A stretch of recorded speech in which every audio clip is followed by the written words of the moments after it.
Hello everyone, कैसे हैं आप सब। एक बार पुनः शिव कोचिंग क्लासेस पर स्वागत है। क्लास 12 केमिस्ट्री एनसीईआरटी में आज हम बात करने वाले हैं हेनरी का नियम, Henry law. Chapter number first है न्यू एनसीईआरटी के अकॉर्डिंग सॉल्यूशन बिलियन। इसमें बच्चों जो हेनरी का नियम है, इससे चाहे आप 2 नंबर में क्वेश्चन देखो चाहे ऑब्जेक्टिव देखो, पक्का एग्जाम में पूछे जाता है। आप लोग इसे बारीकी से समझिएगा और 10 मिनट का समय देंगे, मैं गारंटेड कहता हूं आपको समझाऊंगा।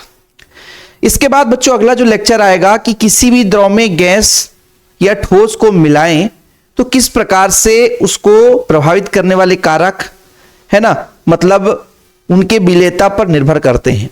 तो उस पर हम एक अलग सेपरेट वीडियो देंगे और उसी का एक भाग है हेनरी का नियम, कि जैसे किसी भी द्रव में हम गैस को मिलाना चाहते हैं, किसी भी द्रव में गैस को मिलाना चाहते हैं, यानी द्रव में गैस की विलेयता से संबंधित किसने, हेनरी साहब ने एक नियम दिया जिसे हम हेनरी का नियम कहते हैं। यानी किसी द्रव में गैस को मिलाना चाहे। बोलो सर कोई एग्जाम्पल ऐसा है जो आप बता रहे हो? जी हां, अभी गर्मी का, जब मैं ये वीडियो बना रहा हूं, गर्मी का सीजन चल रहा है।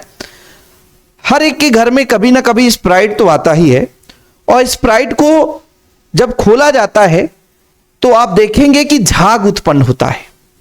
या खोलने से पहले आप हिला दो, स्प्राइट को हिला दो, शीतल पेय पदार्थ कोई भी हो उसको हिला दो और अचानक उसका कवर खोलो बच्चों, ऊपर का जिसे ढक्कन बोलते हैं, उसे यदि आप निकालो तो नीचे का जो शीतल पेय पदार्थ है वो ऊपर की ओर झाग के रूप में बाहर आ जाता है। इसके पीछे रीजन, क्योंकि उसमें गैस मिला हुआ है। और किस नियम के आधार पर? हेनरी के नियम के आधार पर किसी भी शीतल पेय पदार्थ में गैस को मिलाया जाता है ताकि वो खराब ना हो सके।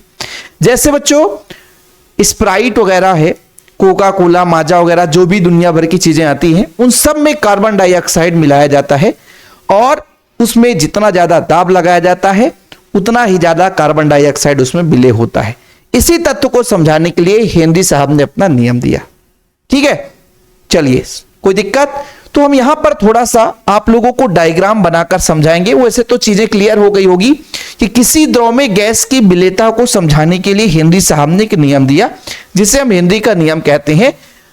और उन्होंने बताया कि किसी भी द्रव में गैस की विलेयता या विलेय पदार्थ की मोलों की संख्या या गैस के मोलों की संख्या या गैस की मात्रा उस पर लगाए गए दाब के समानुपाती होता है या गैस के दाब के समानुपाती होता है। इसको हम आपको थोड़ा डायग्राम में समझाएंगे, तब चीजें क्लियर हो पाएगी। जैसे मैं बच्चों अभी आपको एक फिलहाल एक पात्र बनाता हूं, ये एक पात्र हो गया, ठीक है, एक पात्र हो गया, ठीक है। दूसरा पात्र भी बना लेता हूं क्योंकि डायग्राम की जरूरत पड़ेगी, तो दूसरा भी पात्र मेरा हो गया, ठीक है। अब इस पात्र में पहले मैं कहता हूं द्रव भर देता हूं, तो यहां पर नीचे बच्चों द्रव भरता हूं, ठीक है, नीचे द्रव भरा हुआ है। अब इस द्रव में हम क्या करना चाहेंगे? गैस को मिलाना चाहेंगे। क्या मिलाना चाहें बच्चों? गैस को। तो पहले हमने नीचे द्रव भर दिया और ऊपर थोड़ा सा गैस भर दिया हमने। अब ऊपर गैस है बच्चों, यहां पे गैस है, ठीक है, ये गैस है, ठीक है, ये गैस है। अब इसके सबसे ऊपर एक पिस्टन लगा दी गई, सबसे ऊपर एक पिस्टन लगा दी गई और पिस्टन का काम है इस पर दाब लगाना, इस पर दाब लगाना, जो मान लीजिए W1 है, क्योंकि वर्क हो रहा है। अब इससे होगा क्या कि इस स्थिति में गैस के कुछ अणु नीचे की ओर जाएंगे और जितने गैस के अणु नीचे की ओर जाएंगे बच्चों उतने ही गैस के अणु ऊपर की ओर जाएंगे। तो यह साम्यावस्था में होता है। क्या होता है? साम्यावस्था में होता है। साम्यावस्था का मतलब आपको पता है कि नीचे द्रव है, ऊपर गैस है, आपस में पूर्णतः मिले हुए नहीं है। गैस के जितने अणु अंदर की ओर यानी द्रव में जा रहा है उतना ही द्रव से गैस के अणु गैस की ओर चल रहा बच्चों, मतलब नीचे की ओर, और द्रव से उतना ही गैस का अणु द्रव से गैस की ओर जा रहा है। तो ये साम्यावस्था कहलाता है। तो जब हमने किसी द्रव में गैस को मिलाया और नॉर्मल टेम्परेचर मतलब स्थिर ताप पर एक छोटा सा दाब लग रहा है, तो बच्चों ये साम्यावस्था में है। साम्यावस्था का मतलब ये हुआ कि गैस के अणु जितने जल में जा रहे हैं या विलायक में जा रहे हैं बच्चों, विलयन में जा रहे हैं, विलेय है या द्रव है, द्रव में जा रहा है, उतना ही जो गैस का अणु है वो आपके द्रव से गैस की ओर जा रहा है। ये साम्य अवस्था में है। लेकिन जैसे ही इसमें अपन क्या करते हैं, थोड़ा और पर्क लगाते हैं, थोड़ा समझिएगा। ये आपका द्रव हो गया, ये द्रव हो गया बच्चों, और द्रव के ऊपर क्या है, गैस है। तो गैस में और थोड़ा सा हमने दाब लगा दिया, तो पिस्टन पे थोड़ा सा वर्क ज्यादा कर दी गई। इस बार पिस्टन में ज्यादा वर्क कर दी गई, मतलब हमने कहा कि W1 वर्क पहले से था प्लस W2 वर्क हो गया, और जैसे इसमें वर्क किया गया तो अंदर के दाब में वृद्धि हो गई। तो अब जो है इस गैस की जो विलेयता है इस गैस के दाब के समानुपाती होगा। अब आप कहोगे सर यही चीज समझना, मेरे को समझने में 2-4 साल लग गए होंगे। मैं सोचता था यार कि बाहर से दाब लगाया और बुक में मिलता है कि गैस के दाब के समानुपाती होता है। साला गैस का दाब के, अरे भैया जो हम दाब लगा रहे हैं वो किसी द्रव में नहीं लगा रहे हैं, वो हम गैस में लगा रहे हैं। और जब गैस में दाब हमने बल लगा दी, हमने वर्क कर दी, तो दाब में वृद्धि हो गई गैस में, यानी गैस जो यहां पे भरा हुआ है उसमें दाब में परिवर्तन हुआ है ना। मतलब इस पिस्टन में थोड़ी दाब में परिवर्तन होगा भाई, पिस्टन में तो हमने वर्क लगा दी, कार्य कर दिया, हमने पिस्टन में हमने कार्य कर दिया, तो इस गैस के दाब में वृद्धि हुई। और गैस की जैसे दाब में वृद्धि हुई तो इसमें गैस के अणु ज्यादा मात्रा में कहां चलने लग गए बच्चों, कहां, विलयन की ओर, यानी द्रव की ओर। और ये कब तक जाएंगे, जब तक कि साम्य अवस्था नहीं, मतलब गैस के अणु अंदर और उतने ही बाहर चलने लग जाएंगे, तब वो साम्य अवस्था में हो जाएगा और तब तक ये प्रोसेस चलता रहेगा। यानी गैस के अणु बच्चों, गैस के अणु कहां जा रहे हैं, गैस के अणु द्रव की ओर और ऊपर की ओर जाएंगे, है ना। जैसे ही हमने वर्क किया तो इस पे दाब में वृद्धि हुई, दाब के बढ़ने से गैस के अणु द्रव की ओर और द्रव से गैस के अणु गैस की ओर चलने लग जाते हैं। और कब तक चलता बच्चों, जब तक कि साम्य अवस्था में नहीं हो जाता। और हां, इसी को समझाने के लिए हमारे हेनरी साहब ने एक नियम दे दिया, जिसे हेनरी का नियम कहा गया। उन्होंने यह बताया कि ये आपका द्रव है ना, ये क्या है बच्चों, द्रव है। तो द्रव में ये जो हमने गैस मिलाया है, इसके मोलों की संख्या, या बच्चों हम कह सकते हैं इसकी मात्रा, ठीक है, इसकी जो मात्रा है कितनी है, वो डिपेंड करता है इस गैस के दाब पर। मतलब यहां पे जो गैस होगा उसका दाब कितना होगा। अब आप कहोगे सर बाहर से हमने दाब लगाया, बाहर से हमने वर्क किया तो इसके दाब में परिवर्तन हुआ। तो स्थिर ताप पर यह प्रक्रिया होती है बच्चों। स्थिर ताप पर हमने किसी गैस को किसी द्रव में मिलाया तो जो गैस की जो मात्रा है उस गैस के दाब के समानुपाती होगा, यानी गैस का कितना दाब है। और गैस को हम कैसे डिफाइन कर सकते हैं कि गैस का कितना दाब है, कितना हमने उस पर वर्क करके, हमने कितना उस पर दाब लगाकर उसके अंदर गैस को डाला है, यह चीज है बच्चों। इसी को हम बोलते हैं हेनरी का नियम। और ये आपका 10 मिनट में काम खत्म, 10 मिनट में काम खत्म।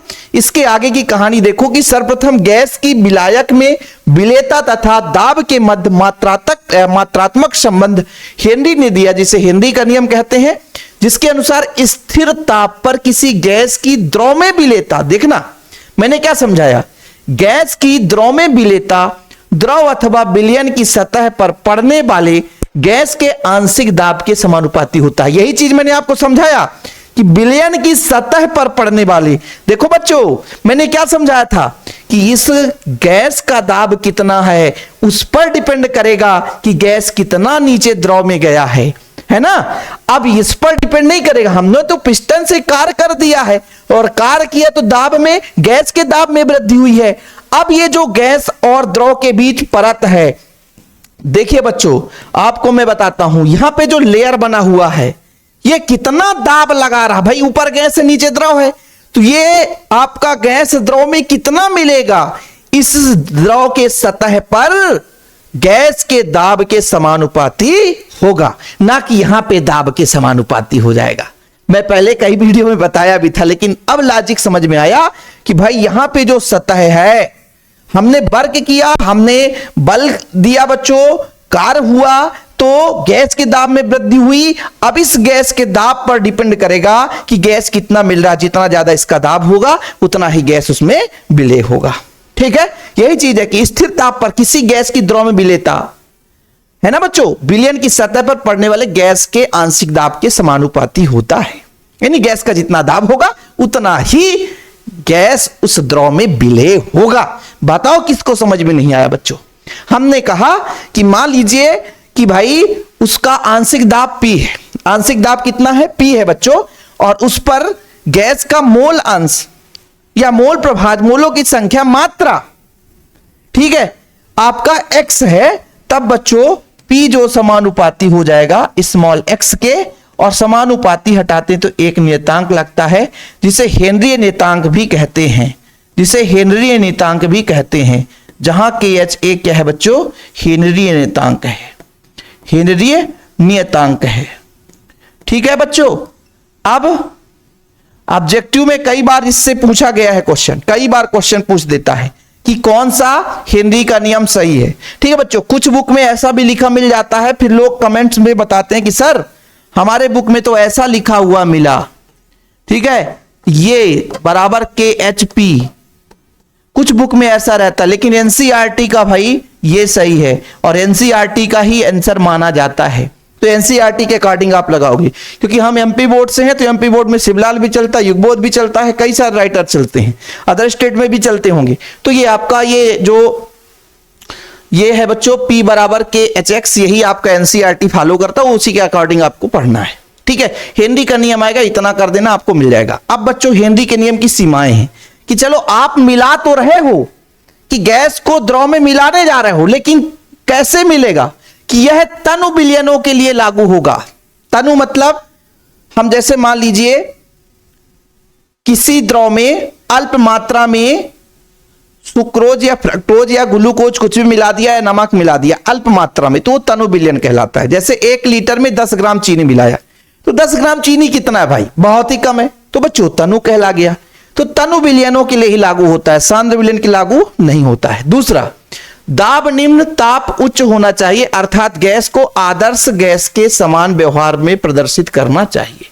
ठीक है बच्चों, आदर्श गैस का व्यवहार होना चाहिए, ऐसा भी नहीं कि बहुत ज्यादा मात्रा में दाब हो जाए, ऐसा नहीं है। ठीक है, गैस को विलायक के साथ क्रिया करने पर कोई यौगिक ना बने। मतलब तात्पर्य यह है कि जब हम यहां पे समझा रहे हैं कि भाई गैस को हम इसके अंदर मिला रहे हैं, तो ऐसा भी ना हो जाए कि भाई ये जाकर के जुड़ जाए और कोई क्रिया करके दूसरा यौगिक बना दे। पता चला आपको कोका कोला स्प्राइट वहां से बनकर आया है और यहां बनकर जहर आ जाए, तो ये दिक्कत हो जाती है।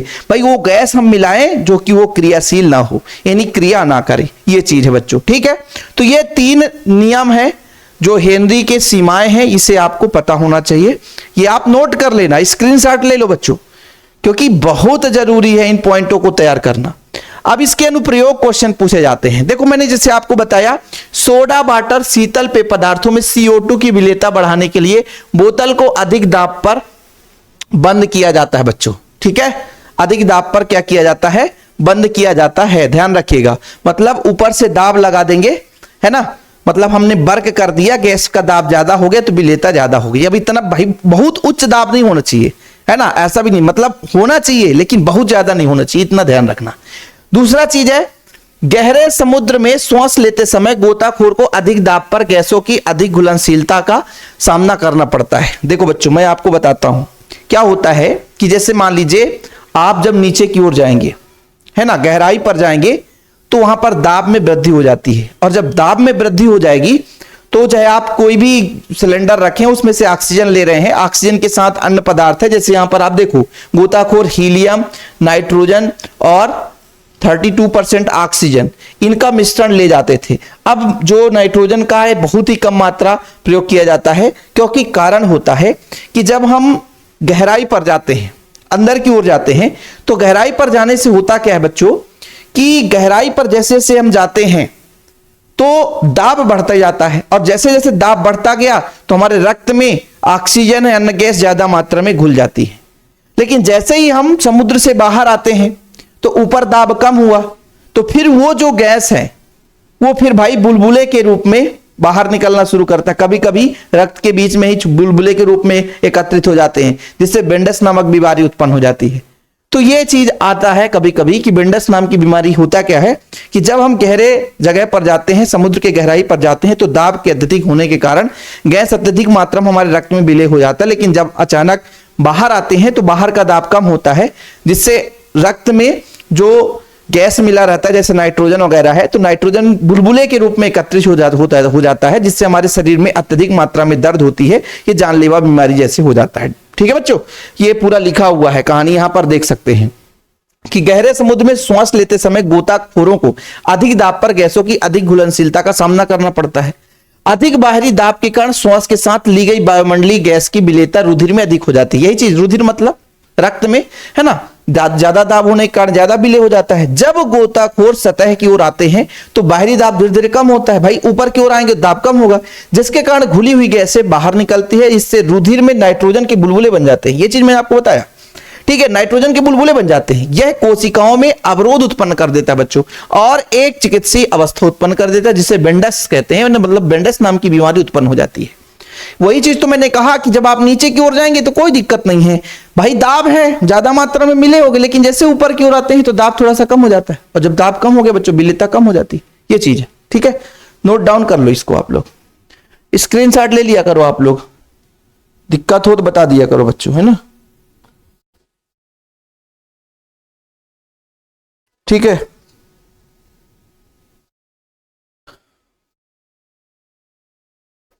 हाँ, आगे चलते हैं। एक और पॉइंट है अपना, उसको भी नोट डाउन कर लेना आप लोग, ये वाला पॉइंट बच्चों, कि अधिक ऊंचाई वाले जगहों पर ऑक्सीजन का आंशिक दाब सतही स्थानों से कम होता है। इन जगहों पर रहने वाले लोगों एवं अब आरोहकों में रुधिर है बच्चों ना, रुधिर और ऊतकों में ऑक्सीजन की सांद्रता निम्न हो जाती है, जिसके कारण आरोहक कमजोर हो जाते हैं और स्पष्टता सोच नहीं पाते। इन लक्षणों को एनाक्सिया भी कहते हैं। एनाक्सिया रोग क्या है? एनाक्सिया है क्या, मतलब जितना शरीर में ऑक्सीजन की आवश्यकता है उतना ऑक्सीजन हमारे शरीर में ना पहुंच पाना। जैसे भाई हमने कहा कि समुद्र के गहराई पर गए, समुद्र का दाब ज्यादा लगा, ज्यादा मात्रा में हमारा जो वायुमंडलीय गैस हमने लेकर गया वो रक्त में मिल गया। रक्त में मिलने के कारण वहां तो ठीक है, लेकिन जैसे ऊपर आते हैं तो भाई मिला था, दाब कम हुआ, तो भाई अन्य गैस तो बाहर आ गया, लेकिन जो नाइट्रोजन है वो शरीर के रुधिर में, रक्त में बुलबुले के रूप में एकत्रित हो जाता है। तो ये नीचे की कहानी थी। लेकिन जैसे जैसे ऊपर जाते हैं तो दाब कम होता है। ध्यान रखिए बच्चों, जैसे पृथ्वी की सतह से ऊपर की ओर जाते हैं तो दाब कम होता है। जैसे मैं बात करता हूं कि हमारा ये सतह है, क्या है, सतह है, और ये पर्वतारोही यहां पर चढ़ते हैं बच्चों, तो जैसे जैसे ऊपर की ओर जाएंगे तो दाब क्या हो जाएगा, कम हो जाएगा। जब दाब कम होगा तो हमारे शरीर में जितना ज्यादा चाहिए ऑक्सीजन या अन्य गैसें वो हमें शरीर में नहीं मिल पाती है, जिसके कारण से हमारा जी मचलाता है। जैसे आपको ऑक्सीजन कम मिल पाए, जैसे आप लोग जो कोई बीमार होता है देखते हैं ऑक्सीजन की कमी होती, तुरंत उसको ऑक्सीजन सिलेंडर या वेंटिलेटर में डाला जाता है, अंदर तक फेफड़े तक ऑक्सीजन पहुंचाया जाता है, क्योंकि ऑक्सीजन के बिना 2 मिनट ऑक्सीजन ना मिले, खत्म कहानी, लाइफ बदल जाएगा।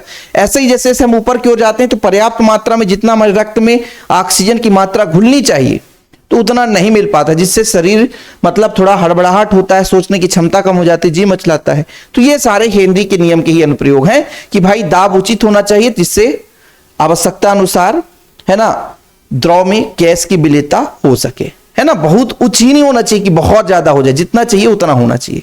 तो ये हुआ बच्चों हेनरी का नियम, और उम्मीद करता हूं कि हेनरी का नियम आपको क्लियर हो गया होगा। इससे ज्यादा कुछ लिखना भी नहीं है, स्क्रीनशॉट आप ले सकते हैं बच्चों। थोड़ा समय लगा, लेकिन क्या करें भाई, जब तक इसको हम पॉइंट अच्छे से समझा नहीं सकते, है ना, तो फिर आपको ये क्लियर नहीं हो पाएगा। तो इस आधार पर आप लोग तैयार कर लेना। बाकी बच्चों लगातार आपके लिए कंटेंट दे रहे हैं। नोट्स के लिए कांटेक्ट नंबर हर वीडियो में दे देता हूं, 96 85 29 91 49, 9685299149 मेरा पर्सनल नंबर है। व्हाट्सएप में आप कांटेक्ट कर सकते हैं, मात्र 100 रुपए चार्ज है, प्रॉपर रूप से नोट्स दिए जाते हैं। वीडियो पसंद है तो प्लीज लाइक करके शेयर जरूर करिएगा बच्चों। जय हिंद, वंदे मातरम।